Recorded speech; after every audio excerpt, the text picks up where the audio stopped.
Baik, perkenalkan nama saya Deko Rahman, mahasiswa PJJ Manajemen Unsia yang sedang mengambil mata kuliah Estetika Humanisme. Di sini saya mungkin akan sedikit menceritakan atau mempresentasikan terkait dengan tugas UAS yang telah diberikan oleh dan terkait dengan memilih materi estetika humanisme yang telah diajarkan. Kemudian pilih dan dijelaskan. Mungkin di sini saya akan mereview terkait dengan tugas yang pernah diberikan dosen saya, eh, yaitu terkait dengan beberapa konsep dalam kajian estetika humanisme. Nah, mulai dari pertanyaan siapakah Anda? Nah, pada kesempatan yang lalu saya telah menjawab bahwa saya adalah seorang mahasiswa program studi PJJ Manajemen Usia yang tertarik pada hubungan antara seni dan psikologis manusia. Sejak kecil saya aktif dalam kegiatan teater, seni visual, dan sebagainya yang berhubungan dengan seni. Nah, dari kesukaan saya tadi itu membentuk cara saya memandang dunia sebagai ruang interaksi antara kreativitas dan emosi. Latar belakang ini mendorong saya untuk selalu mencari makna di balik karya seni, bukan hanya dari segi teknis, tetapi juga nilai humanistik yang terkandung di dalamnya. Nah, adapun orang yang berpengaruh dalam hidup saya adalah ibu saya. Ibu saya ini adalah sosok yang sangat atau paling berpengaruh dalam hidup saya. Sebagai seorang guru seni, beliau mengajarkan saya untuk melihat keindahan, namun walaupun dalam hal-hal yang sederhana, seperti interaksi antar manusia ataupun bagaimana alam ini berjalan. Kemudian nilai-nilai yang beliau tanamkan seperti empati dan ketekunan menjadi fondasi dalam cara saya berrelasi dengan seni dan masyarakat. Adapun orang yang saya kagumi yaitu adalah Pramudia Nantatur melalui karya-karyanya.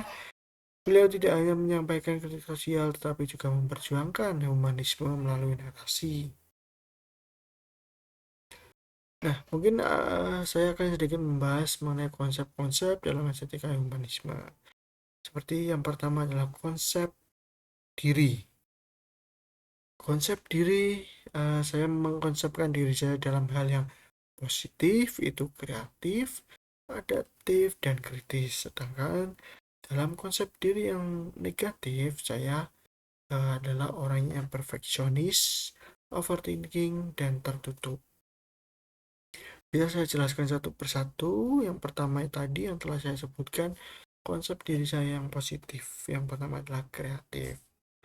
Dalam hal ini, saya mampu mengekspresikan ide-ide yang pernah terpikirkan melalui melalui seni visual dan tulisan. Kemudian adaptif itu saya mudah menyesuaikan diri dengan lingkungan yang baru. Kemudian yang kritis itu adalah saya selalu mencari hikmah atau mencari sisi lain dari fenomena sosial dan seni. Kemudian tadi konsep diri yang negatif itu saya adalah orang yang perfeksionis, yaitu terkadang terlalu fokus pada detail hingga mengabaikan setiap prosesnya. Kemudian saya juga orang yang overthinking, itu adalah orang yang cenderung merenungkan hal kecil secara berlebihan, atau kalau dalam bahasa gaul sekarang adalah lebay mungkin ya. Kemudian yang terakhir adalah tertutup. Nah, saya itu sulit membagikan perasaan yang sedang saya alami kepada seseorang, bahkan orang yang paling dekat sekalipun. Kemudian ada eh, konsep dalam estetika humanisme yang kedua adalah visi dan misi serta tujuan hidup. Visi misi tujuan hidup saya adalah yang pertama, visi menjadi seniman yang mampu mempromosikan karya berbasis nilai humanisme. Kemudian misi untuk mencapai visi tersebut adalah mengembangkan platform seni yang inklusif untuk seniman-seniman muda atau seniman berbakat. Kemudian yang kedua adalah mengintegrasikan pendidikan seni dengan isu sosial. Tujuan hidup saya adalah menyelenggarakan pameran seni yang bertema Humanity in Diversity, yaitu humanisme dalam perbedaan. Rencana mungkin dalam 5 tahun mendatang, semoga saya dapat menyelenggarakan pameran tersebut. Kemudian cita-cita dan harapan saya yang telah tercapai adalah memenangkan kompetisi e-site walaupun dalam lingkup lokal tentang seni dan masyarakat. Yang belum tercapai yaitu mendirikan komunitas seniman-seniman muda yang berbakat.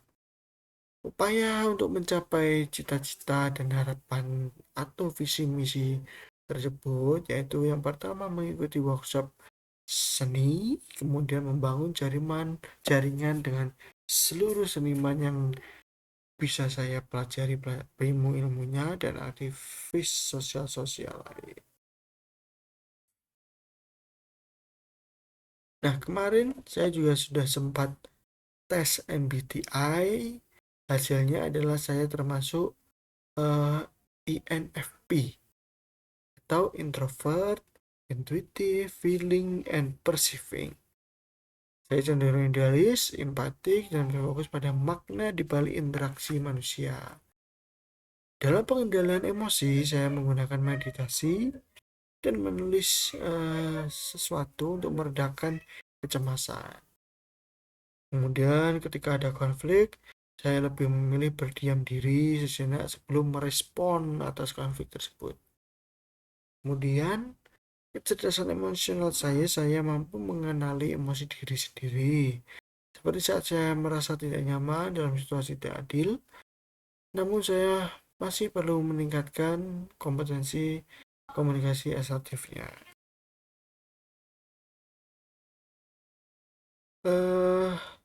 Hasil tes yang telah saya lakukan pada tanggal 3 Mei, dalam hasil tersebut, hasilnya adalah identitas saya 83% tegas. Bisa dilihat dalam hasil tersebut bahwa 80% saya ekstrovert, 85% visioner, 65% saya emosional, kemudian 85% perencanaan, dan yang tadi adalah 83% tegas. Nah, dari hasil kepribadian ini didapatkan hasil yaitu protagonis dan INFJ-A. Dari hasil tersebut dapat dilihat bahwa hasilnya dari sisi positif terlebih dahulu yaitu pemimpin karismatik, perencana visioner, komunikator yang berempati, berorientasi pada orang, menginspirasi, cerdas secara emosional, dan mudah beradaptasi. Sedangkan dari sisi negatifnya, yaitu saya kadang sering mengorbankan diri, terlalu idealis, sensitif terhadap kritik, suka menyenangkan orang lain, perfeksionis, dan mengabaikan perawatan diri. Mungkin itu yang dapat saya jelaskan untuk menjawab soal UAS. Apabila ada kekurangan kami mohon maaf. Wassalamualaikum warahmatullahi wabarakatuh.